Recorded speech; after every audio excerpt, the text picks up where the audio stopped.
This case begins with what looks like a routine plea hearing, but quickly turns into a powerful courtroom lesson about responsibility, addiction, family conflict, and second chances.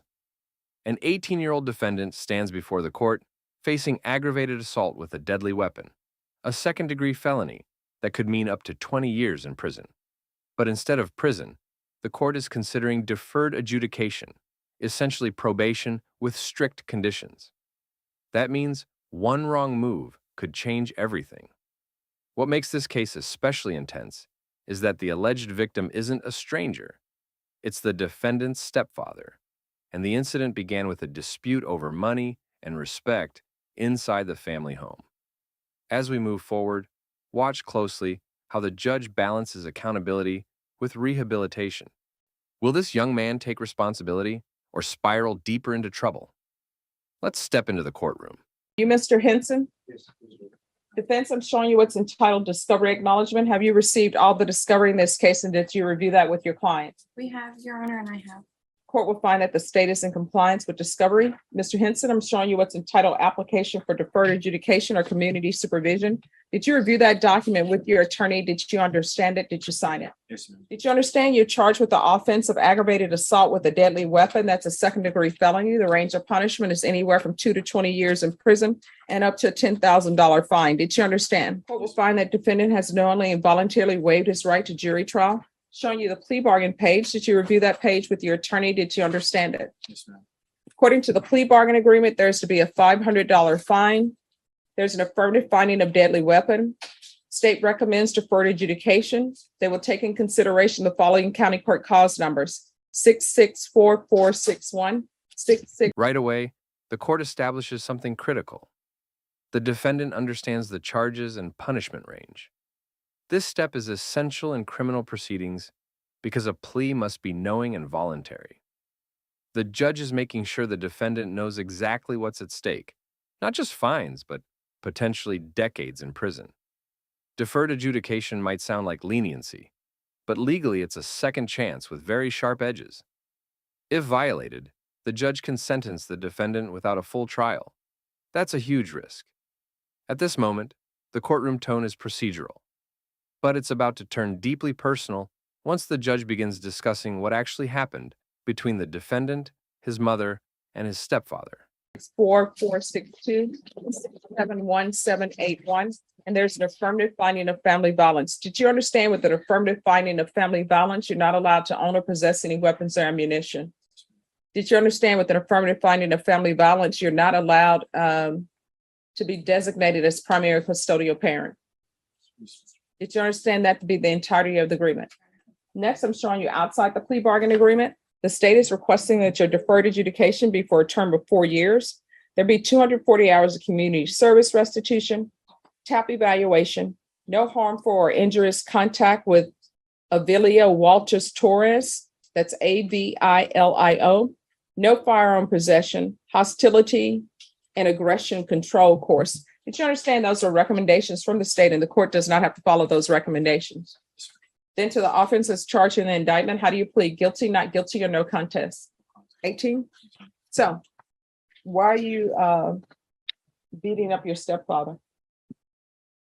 And mind you, before you speak, I've already read the police report. You need to speak up. I can't hear you. Here's where the emotional weight of the case comes into focus. The judge summarizes the police report. A confrontation triggered by a request for money that escalated into violence. Notice how the judge isn't just confirming facts. She's probing motivation and accountability. Courts often look beyond the incident itself to understand behavior patterns. The central issue isn't just assault, it's entitlement, anger control, and family dynamics. The judge is clearly signaling that this case is about more than punishment. It's about whether this young defendant is capable of changing his trajectory. What do you think? Is this tough questioning helpful accountability or too harsh? Not in my right. I was kind of following like a lead. I can't hear you. Open your mouth and speak so I can hear you. I have kind of like an issue and I went about it the wrong way. No, because I read the police report. What your issue is that you went to your mom's house where she lives with your stepfather. You asked your mom if she could stay, and you came over there early morning hours.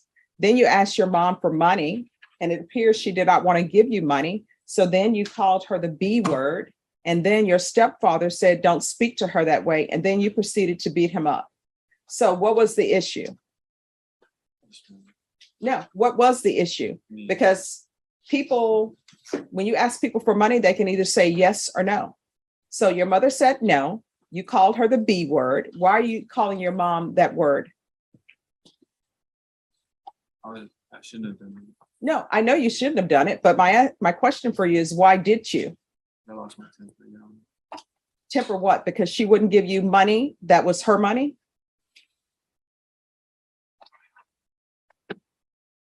Is that what you lost your temper over? The fact that she said, "No, I'm not giving you any money"? Do you have a job? So if you want money, and this is what I don't understand about some young people, if you want money, then guess what? You get a job and you earn it. Your mom, your father, your stepfather, your brother, your cousin do not have to give you money. You're of age. Are you in school? So basically, you're doing nothing with your life because you're not in school. Do you have a job? So you're not in school, you don't have a job, you're doing nothing with your life, and you expect your mother to support you. And you want money, and when she tells you no, you call her a B.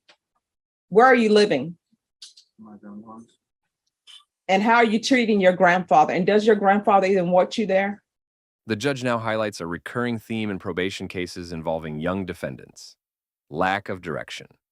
No job, no school, and reliance on family support often signal instability that courts worry can lead to repeat offenses. This moment isn't just criticism, it's diagnostic. Judges frequently assess whether a defendant has structure, goals, and support systems. Without those, probation success rates drop dramatically. The court is essentially asking, what foundation exists here for rehabilitation? And right now, the answer seems uncertain. Yes, ma'am. Judge, he has a job interview this week. His grandfather is present in the courtroom today. He is very involved in this case, and he does support my client, and he does want him in that house, and he has done everything he can to ensure that his grandson is taken care of at this point in time. Do you have children? If you're drug tested today, what are the results going to be? What are you doing with your life other than not working, not in school, calling your mom the B word, and beating up your stepfather? Other than that, what are you doing with your life? I have ambitions to change my life for the better, Your Honor. I do want to work at a car wash. That's where my interview is going to be at. And I want to get my GED so that way I could further go to a trade school and become a mechanic. How far did you go in school? I made it to 9th grade. Why did you drop out?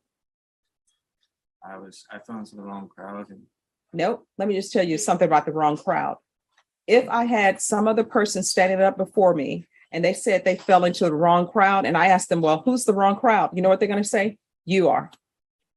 So I don't want to hear this nonsense about I fell into the wrong crowd, because if you are with the wrong crowd, then you are in that subset of wrong crowd, and you're a part of the wrong crowd, and you are the wrong person. You understand?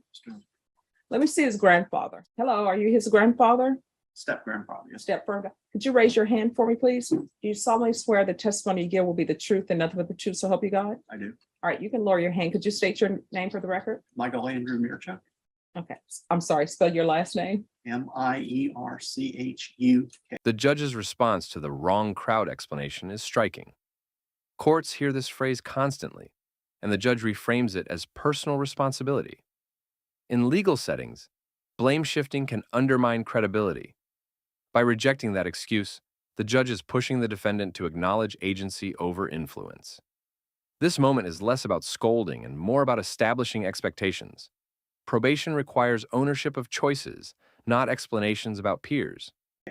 All right, so you're the step grandfather. Is your son the stepfather of him? No. I Okay, mean, my wife is his That's his her. Ah, so your wife is his biological grandmother. Okay. So here's the thing. Does he have rules at your home? Yes, he does. All right, and what are those rules? Right now, especially with the monitor on, he can't do anything. We monitor, we basically told him that once the monitor comes off, the rules are gonna be no drugs, no nothing. He's gonna get a job, gonna get his, we're gonna get him into the GED program, however, figure that out some way. And hopefully from there, we're gonna make sure he gets better. All right, and what is his curfew at your house? He hasn't really had to have one right now, but we're gonna stipulate one 10 o'clock at night. Okay. All right, is there anything else that he needs to do at your house? Do you need him to help clean up? Is that part of his? Chores are gonna be, he's already doing chores. And, his grandmother's already set the rules for what she wants him to do as far as clean up, laundry, things like that for right now, until he gets his, supposedly Friday, tomorrow. He's got the job interview and hopefully he'll get the job and we'll work from there after that. All right, so you're aware that he did beat up his stepfather. Yes, ma'am. All right, so is there any fear with him being in the house? No, ma'am. All right, you all know who to call if there's an issue? Yes, ma'am. All right, and I'm assuming, I guess the GPS, you all have been paying for that? Oh, it's waived? Okay. Yes, The grandfather's testimony introduces an important stabilizing factor: family support. Judges often rely heavily on responsible family members willing to supervise defendants. The grandfather outlines rules, curfew plans, and GED goals, exactly the type of structure courts look for when granting community supervision. Support systems like this can dramatically reduce recidivism. But the question remains: will the defendant respect that support or take advantage of it? Judge, it's kind of an interesting situation when they impose that GPS monitor. He lives within, several hundred yards of the complaining witness in this case. It's just a family dispute. He was not permitted to move in with his grandfather until yesterday, actually, is when we were able to do a carve out from the protective order. So my client had been residing at a short stay hotel, and his grandfather was going over to visit him and take what he needed because he was on house arrest. Okay, well, he's gonna remain on GPS and I'm gonna give him a 10 PM curfew. So you can go out, do your job, interview for jobs, he can do chores, but he needs to be back at his grandfather's house at 10 PM, no later than that. If you are 1 minute late without informing probation, what's going to end up happening is the motion to revoke is going to be filed against you, and you're going to come over to court dressed in orange if you can't make bond, and we'll hear the reason why you're late. Do you understand? All right, thank you so much for taking him in. Your Honor, if there's no violations, let's say within 90 days. The GPS monitoring decision shows how courts manage risk without incarceration. Electronic monitoring allows freedom with accountability. The judge's warning about being 1 minute late isn't exaggeration. Probation violations can be filed quickly. This is a clear message. Second chances come with surveillance and strict compliance. The defendant's future now depends on routine discipline. Would the court entertain a removal of the GPS? I'm always willing to entertain whatever motions people bring before me. Okay. All right, thank you. Thank you so much. And for clarification, this is tracking only, but he is going to have. He has a curfew of 10 PM. All right, this is what the court is going to do. It's going to be 4 years deferred adjudication, $500 fine. That will be probated. There's an affirmative finding of a deadly weapon and family violence. There's 240 hours of community service restitution. 40 of those hours will be waived if you provide proof of the COVID vaccination. The court is not requiring you to get the COVID vaccination, but you have it, including the booster. The court will consider, will allow you to waive 40 of those hours. The remaining hours will be waived if you provide proof of your GED. You must pass that. Do you understand? There's going to be proof of employment within 30 days. There's to be no employment as a home health care provider or with minors. There's to be, of course, no firearm possession. We're gonna do the hostility and aggression control course. There's a 10 p.m. The sentencing conditions reveal the court's priorities: education, employment, therapy, and restitution. Notice how community service hours can be reduced by completing a GED or vaccination proof. Courts sometimes use incentives like this to encourage productive behavior instead of punishment alone. This is rehabilitation-focused judging in action. The court is essentially saying, show progress, and the system will meet you halfway. curfew. So probation, outside of work, if he's not at work, he needs to be back in at 10 p.m. Yes, Your He's Honor. allowed to be outside the house from 7 a.m. to 10 p.m. only. Now, if, like I say, if he has employment and his work schedule is later than that, but he's saying he's working at a car wash, and I know the car wash is closed probably at like 6 p.m. There's to be field visits 2 times per month. And let probation know to check on the grandparents to make sure that everybody is enjoying Mr. Henson's stay. And he's to reside with his grandparents. There's to be no contact with Avilio Torres. If you want that changed, Mr. Torres is going to have to come in. Your Honor, he's already signed an affidavit of non-prosecution. We've already discussed it on the civil side for their protective order.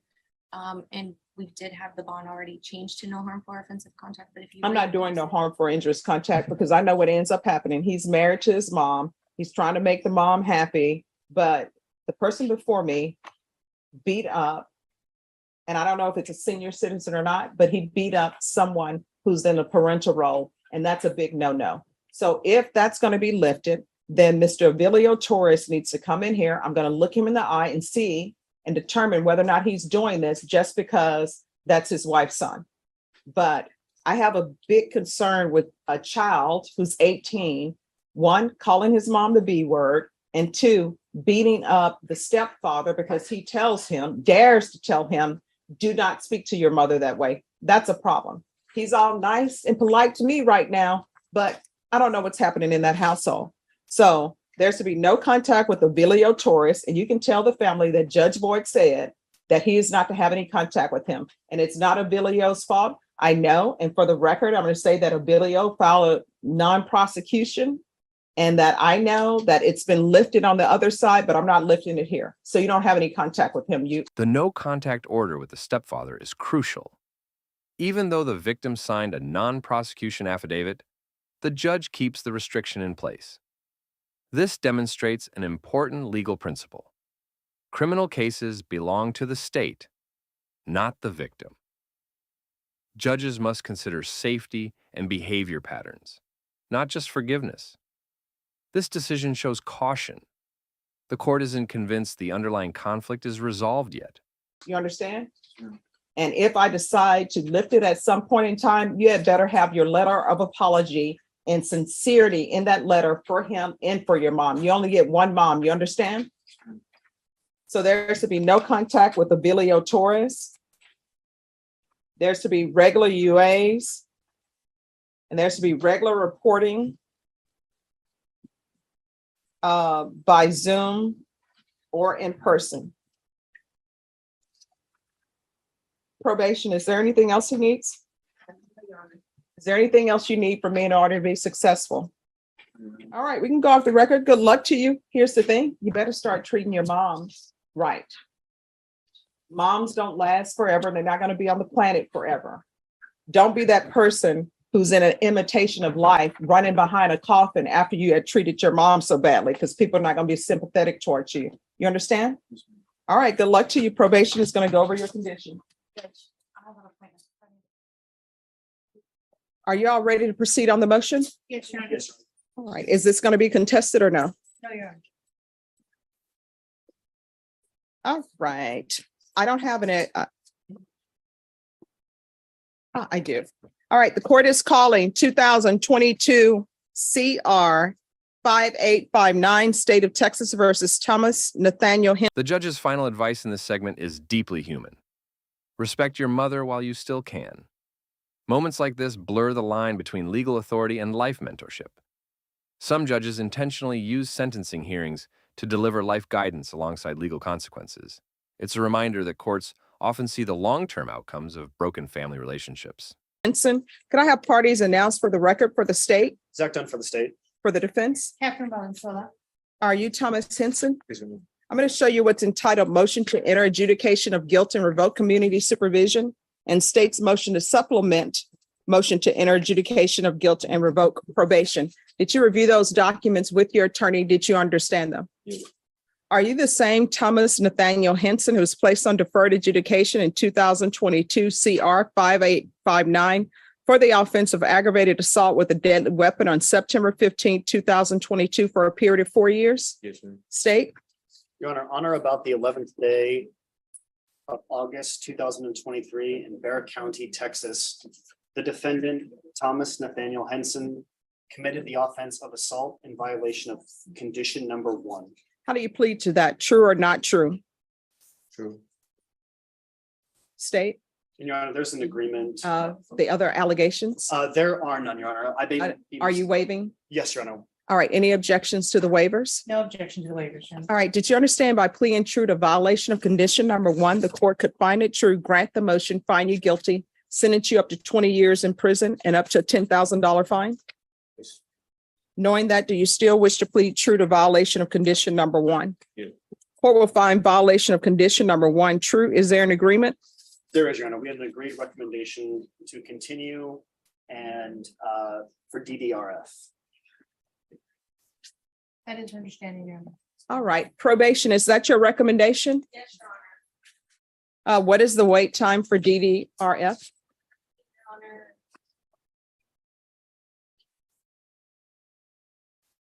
The wait time is 6 to 13 weeks. Now the story takes a turn. A motion to revoke probation. This is serious. When probation is threatened, the original felony punishment becomes real again. The defendant admits to a violation involving assault in 2023, putting his deferred adjudication at risk.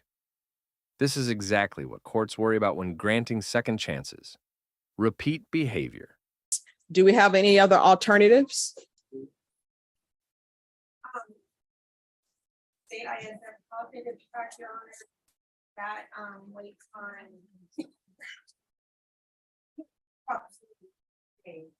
All right, but will that address the issue? Because DDRF, I'm assuming there's a mental health issue. And Your Honor, that had been the first recommendation, then he did the tap about, and that's why we got to NDRF, but the first recommendation had been ISF cognitive. All right, Sorry. no problem. So yes, the original recommendation was for the state ISF cognitive track, but we did an updated tap while he's been in Bear County, and the recommendation changed for DDRF due to the mental testing. All right, so the new number 1, who is the complainant? She has a- I mean, what is the relationship? She's been my girlfriend. Girlfriend. All right, and are we doing no contact with the girlfriend? I believe there had been, she did sign an affidavit of non-constitution, we did. The discussion about treatment programs shows how probation violations don't always lead directly to prison. Courts often try graduated sanctions, like cognitive treatment programs or residential facilities. The goal is behavior correction rather than immediate incarceration. But patience from the court isn't unlimited. Enter plea to proceed with the treatment that he believes he does need, Your Honor. All right, so I'm going to order no contact with that person. And then once his mental health is stable, we'll do something different. Do you understand? I'm sorry, you need to speak up. All right, so do you have anyone else that you can live with? Mother, I wasn't just living with her. She was living. She was staying. okay, you're mumbling. I can't understand. I can't hear you in the court report. I can't hear you. I wasn't living with her. She was staying with me. So. All right, so do you have your own place? So who are you living with? Yes, sir. I was staying with my grandma. All right, so you need to stop inviting people to live with your grandmother when she's already have you living with her. You understand? Yes, So were you supporting yourself at all? Or were you just dependent upon your grandmother? I mean, I wasn't paying rent, but I wasn't. Were you working? I'm sorry, I can't hear you. Sometimes. So that means that you're not bringing in a stable income and you're bringing somebody else into your grandmother's house. That's a big no-no. You understand? Yes. Do you want to go to prison? Because we can do that. Um, Then why are you behaving as though you want to go to prison by not reporting? That's the easiest thing on the planet to do. You're obviously not working, really. So you're just watching television with your grandmother or something, or putting a burden on her where she has to feed you and then you're bringing a girlfriend into the house. That seems like all you were. The judge's frustration is clear here. Failing to work, report, or follow conditions suggests the defendant isn't taking probation seriously. Judges often interpret inactivity as risk. Probation isn't passive. It requires consistent effort. The judge's rhetorical question, "Do you want to go to prison?" underscores how close that outcome may be. doing and not doing well on probation. Do you want to go to prison for up to 20 years? All right, this is what I'm gonna do. I'll deny the motion. There's to be no contact with the complainant, whatever her name is, give that to probation. So the complainant and condition number one, you are not to have any contact with her. Do you understand? So as far as your probation is concerned, that relationship is over. Do you understand? Do you have any children with her? So that relationship is over. If you end up violating my order and having contact with her, you could potentially go to prison for 20 years. Do you understand? And we're going to do state ISF cognitive and substantive track. And then we'll see where that leaves us. Okay, Your Honor, I do want to point out that the way that state ISF is being ran now, it's not a double track anymore. It's either one or the other. We'll do cognitive. Thank you, Judge. And then after that, when he's released, The court denies the revocation but adds ISF cognitive treatment, another intervention step. This is a major second chance. Many defendants don't receive repeated opportunities after violations. The judge is choosing rehabilitation again, but with stronger oversight. we'll put him on GPS, partial for work until further notice. And you to reside at your grandmother's house. You understand?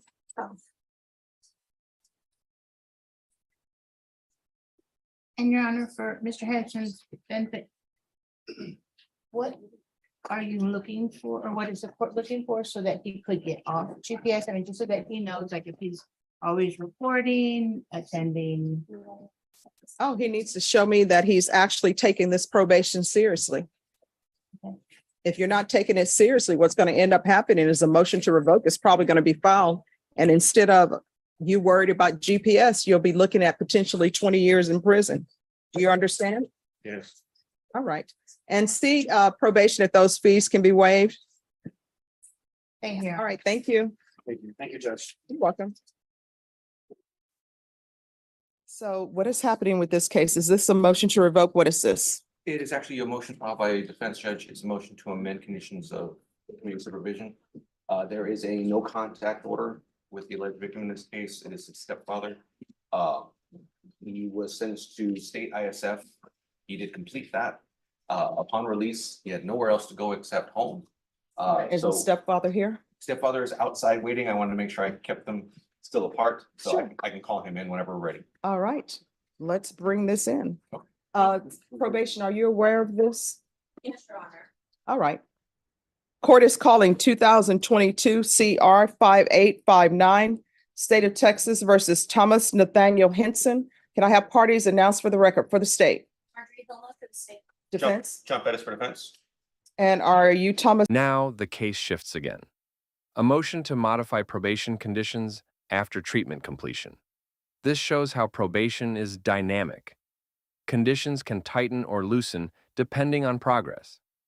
The stepfather, once the victim, is now advocating for reunification, a powerful emotional development.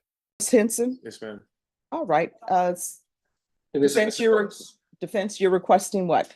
I'm requesting a change from a no contact order to a no harmful or injurious contact on. His name, I love his video, Torres. Forgive me, Judge. All right, no Every time I problem. read it, I mispronounce it. All right, call your witness, counsel. I call Mr. Torres.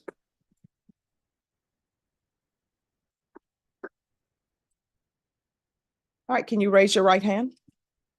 Do you solemnly swear or affirm the testimony you give will be the truth and nothing but the truth, so help you God? Yes, I do. All right, you can lower your hand. State your name for the record.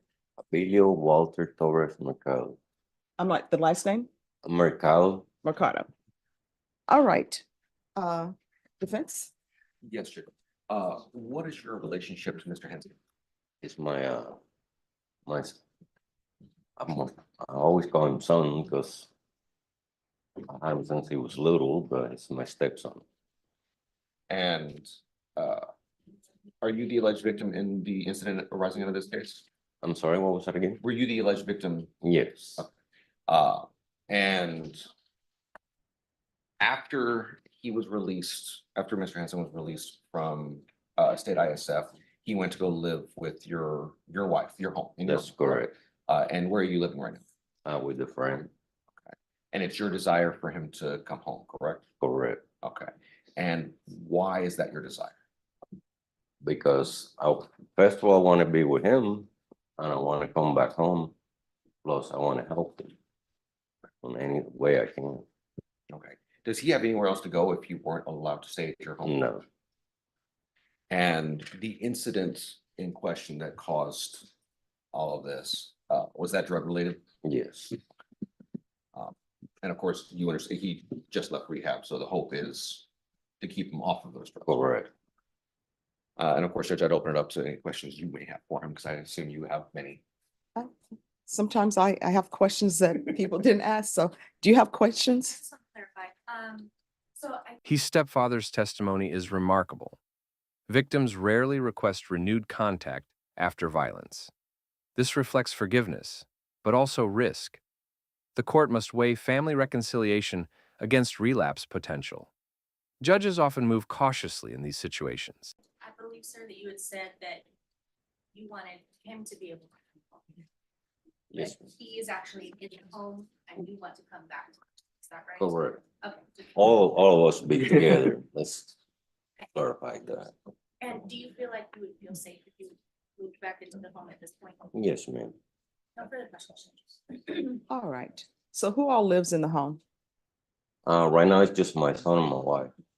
All right, because I have in my notes that he was supposed to stay with his grandparents. Why is he not living with his grandparents? They don't want him to go over there. Why not? I guess he may be. Well, his grandmother, she's sick. She has cancer. So it's kind of hard for her to handle everything. All right. And it's one of the other reasons why I want to bring him to the house. I mean, he's there, I'm not, but all of us to be together again. Okay. It's just, I was hired and this motion was filed prior to his release from state ISF.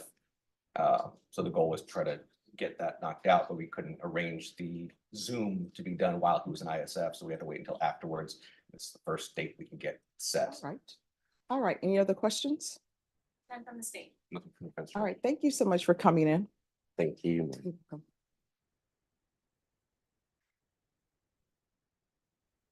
All right. Any other witnesses?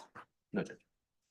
All right. Could you raise your right hand for me, please? Do you solemnly swear or affirm the testimony you give will be the truth and nothing but the truth, so help you God? Yes, Your Honor. All right. You can lower your hand. State your name for the record. Thomas Henson. All right. What have you learned from this? I've learned from the program so far that, it's just better to be more thankful for everything. Of course, it's the longest time I've ever been away from home or in a sanction at all.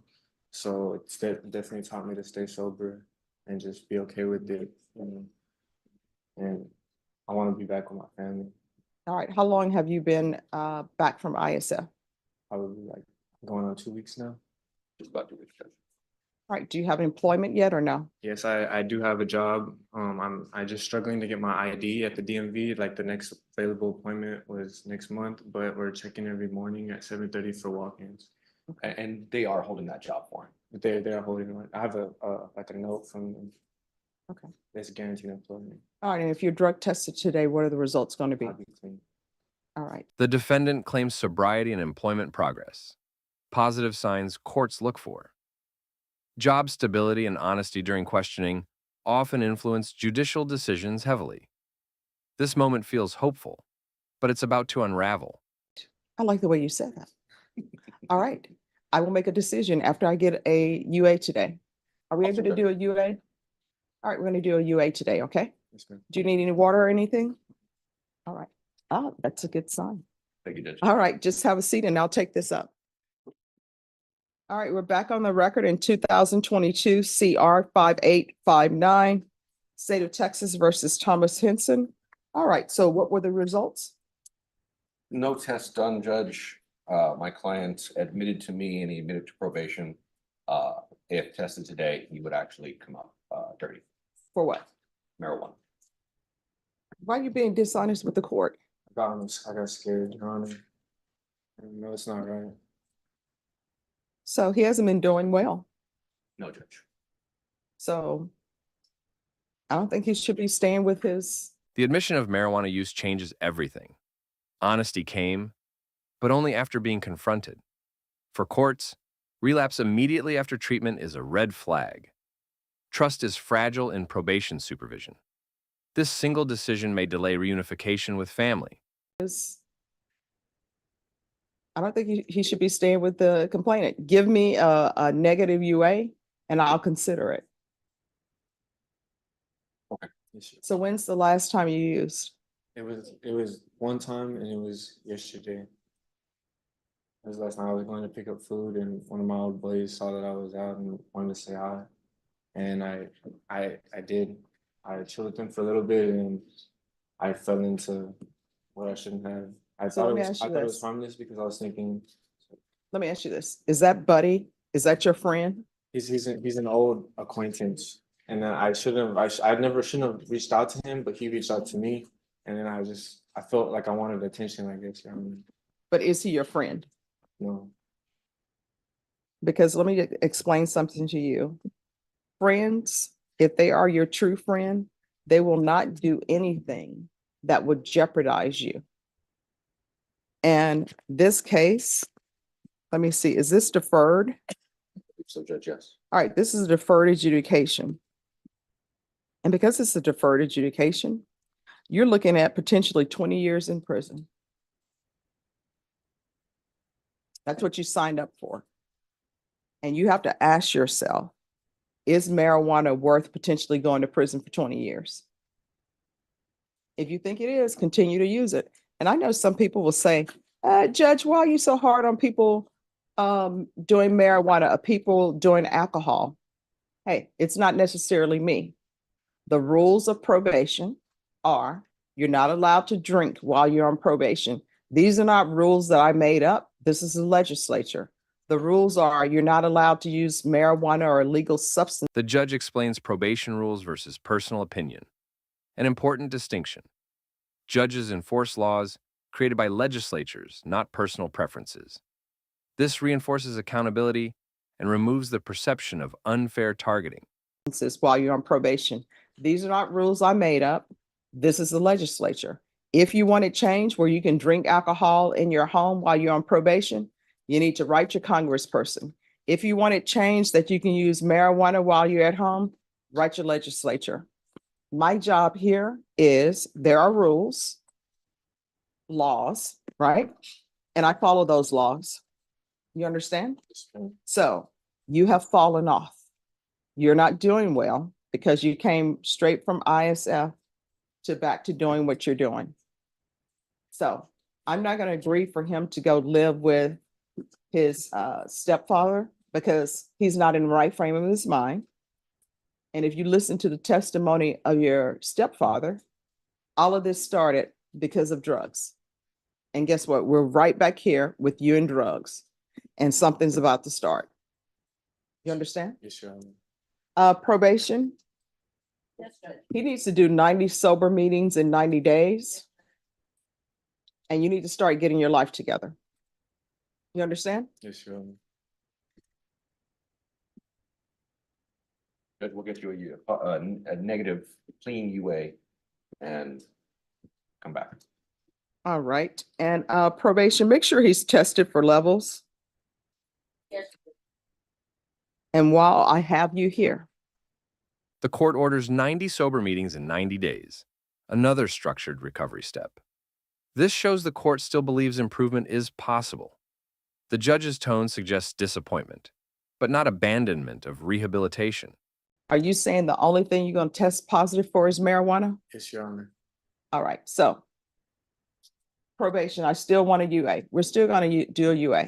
It's only going to be positive for marijuana. That's what you're telling me. Just marijuana. All right. All right. Judge, do you want those tests repeated? Yes. Those levels have better start going down. And you're going to do a UA here today. Yes, ma'am. Okay. All right. Thank you. Good luck. Thank you. This is, we're off the record. You have fallen down, but you still can improve yourself. You're not going to prison today, but you had better start changing people, places, or things.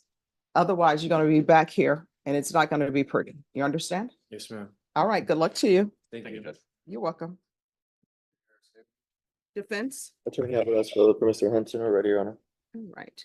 And does he also have a motion to revoke as well? Yes, Judge. I don't know how the court wants to handle that. All right.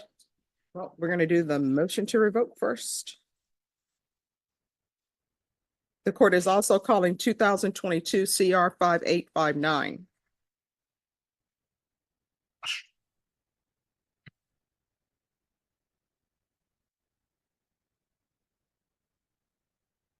All right. Are you Mr. Thomas Nathaniel Henson? Yes, yes, ma'am. Did you review the document entitled Motion to Enter Adjudication of Guilt and Revoke Community Supervision with your attorney? Did you understand it? Yes, ma'am. Are you the same Thomas Nathaniel Henson who was placed on deferred adjudication in 2022 CR 5859 for the offense of aggravated assault with a deadly weapon on September 15, 2022 for a term of 4 years? Is that you? All right, state. Violated condition number one on or about the fourth day of July 2024 in Bear County, Texas, the defendant Thomas Nathaniel Henson committed the offense of evading arrest for detention violation of condition one. How do you plead to that? True or not true? It's true. State, do you waive other violations? Waive the remaining violation allegations, Your Honor. Any objection? No objections, Your Honor. Did you understand by pleading true to violation of condition number one, court could find it true, grant the motion, find you guilty, sentence you up to 20 years in prison and up to a $10,000 fine? Knowing that, do you still wish to plead true to violation of condition number one? Court will find violation of condition number one true. Is there a proposed agreement? Yes, Your Honor. Adjudicate guilt, but continue Mr. Henson on supervision. All I think right. that was partially, part of the agreement, Your Honor. We're also gonna be asking, obviously, if you would consider, continuing him and keeping him on the deferred after further testimony. All right. Now that I've taken his plea of true on that, let's proceed with the new case. Counsel, have you received all of the discovery? I have, Your Honor. Did you review it with your client? Yes, Your Honor. Court will find that the state is in compliance with discovery. Mr. Henson, did you review the document entitled Waiver of Indictment, Reading of Information and Rights under Article 1.051 and 26.03 of the Code of Criminal Procedure? Yes. Did you understand you have a right to have a grand jury review the evidence in this case and make a decision on whether or not to indict and hold you over for trial? Did you understand that your attorney has certain rights, namely 2 days from the presentation of the information and 10 days from the presentation of the information to prepare for jury trial? Did you understand by entering this plea, you were giving up those rights? And did you intend to give up those rights and enter into a plea in this case? All right, court will find that defendant has knowingly and voluntarily waived indictment, reading of information and rights on Article 1.051 and 26.03 of the Code of Criminal Procedure. Did you review the information with your attorney? Did you understand it? Yes. Counsel, do you waive the reading of the information? We do, Your Honor. State, are you proceeding on the information as presented? Yes, Your Did you review the document entitled Court Admonishments and Defendants Waivers and Affidavit of Admonitions with your attorney? Yes. Did you understand it and sign it in all the appropriate places? Yes. Did you understand you're charged with evading arrest detention with a vehicle?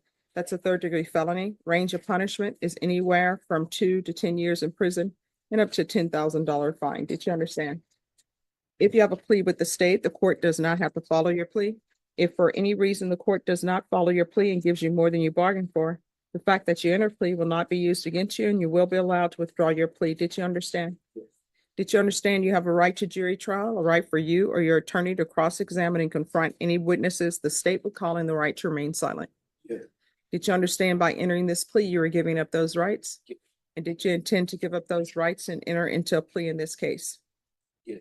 Did you understand if the court were to grant your application for deferred adjudication, if for any reason your deferred adjudication were revoked, court could find you guilty and sentence you up to 10 years in prison and up to a $10,000 fine? Yes. Counsel, has your client been able to provide you with any defenses? Yes, Your Honor. Do you believe he has a rational as well as a factual understanding of the charges against him? I do, Your Honor. Do you believe he's currently competent and was legally sane at the time of the offense? Yes, Your Honor. Mr. Henson, has anyone threatened you, coerced you, or placed you in fear to get you to enter the plea? No. Anyone promised you anything other than the plea? No. Are you satisfied with the way you've been represented? Yes. Are you a U.S. citizen? Yes. Court will find that defendant has knowingly and voluntarily waived his right to jury trial. Did you review the plea bargain page with your attorney? Did you understand it? Yes. According to the plea, the state is recommending community supervision. They'll be silent on your application for deferred adjudication. It's to run concurrent with 2022 CR 5859.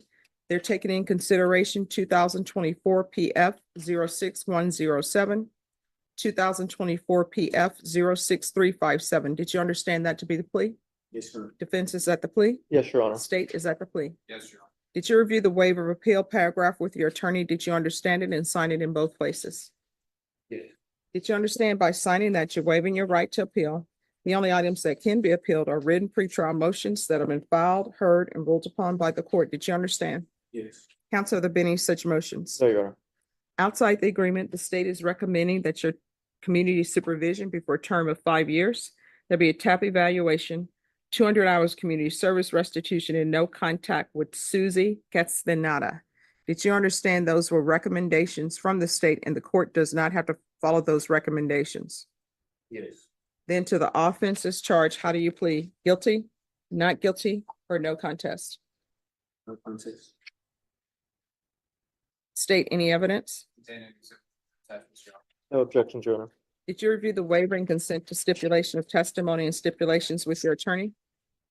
Yes. Did you understand it and sign it in all the appropriate places? Yes. Again, did you understand you have a right to jury trial, a right for you or your attorney to cross-examine and confront any witnesses the state will call in the right to remain silent? Yes. Did you understand that today the state will be presenting evidence in the form of witness statements and police reports, but most importantly, there will be no live testimony? Did you understand? Court will find that defendant has knowingly and voluntarily waived and consented to stipulation of testimony and stipulations. Court will accept into evidence states exhibits 1 and attachments, and the court will review the same. Right, do y'all have something that shows him identified as D1? It has him as S1. And based upon what I've read in the police report, it appears that he is D1, but I deal with the 4 corners of the I document. understand it. So the only persons who are identified, they have someone D1 and C1, and they have D1 as the driver. So does anyone have any identifiers of who D1 is? I can pull it up, All right, thank you. I have a looking, Your Honor. Okay, thank you. And then this is going to have to be set for PSI if there's sufficient evidence to find him guilty. Yes, Your Honor. And Norma, what will be a PSI date for this? Okay, Yes, Court, Your Honor. yes. Thank you. All right, then the stipulations will be supplemented with the document given to the court, which has the identifiers. After reviewing that document, the court will find there's sufficient evidence to find you guilty. The court will defer finding of guilt as you've applied for deferred adjudication. This will be set for sentencing on October 28, 2024. I'm going to order a PSI and TAP, and at that time, I'll let you know whether or not I will follow your plea bargain agreement. All right, is there any other questions? All right, and then we'll take up the motion to revoke on that date as well. This courtroom journey shows how probation is truly a tightrope between opportunity and consequence. Thomas Henson received deferred adjudication instead of prison for aggravated assault, a major second chance. But repeated violations, substance use, and unstable behavior kept putting that chance at risk. The judge consistently chose treatment, supervision, and accountability over incarceration, while making it clear that prison remains on the table if progress stops. Cases like this highlight the justice system's difficult balance, protecting victims, supporting families, and giving young offenders a path to change. The final outcome will depend entirely on the defendant's choices moving forward. If you found this case as shocking as we did, make sure to hit that like button, share your thoughts in the comments. And don't forget to subscribe for more jaw-dropping courtroom breakdowns.